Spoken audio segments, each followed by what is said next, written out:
Sabi niya sa isa niya laban, desisyon natin ay malabong mag-split. Parang si Mystic. Mystic! Mystic! Baka mystic ka!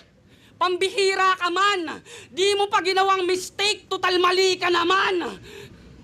Siya daw ay may iron fist. Malamay Tyson daw si Iho. Pero kahit magpaulan ka pa ng punches, di na yan uubra bagito.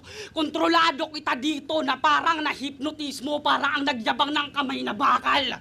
Tapos kalaban mo, Magneto. Walang improvement niyang pabibo. Skills hindi na tumalim. Habang ako mas mabilis pag umaling kaysa mga sugat ni Wolverine. Ako magpapawala sa iyo sa scene. Oo, burado yan kaagad. Di lang basta magkakalamat.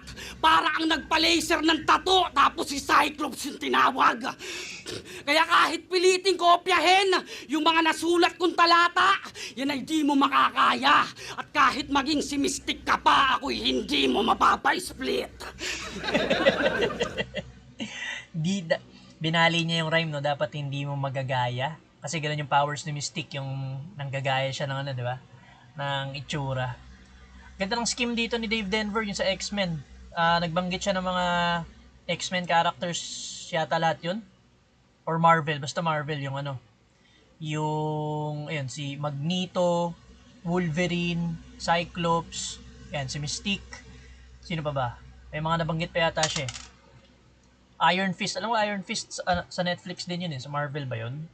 Iron Fist, tsaka Mike Tyson kasi boxingero nga, di ba? Mike Tyson, Iron Fist, Iron Mike.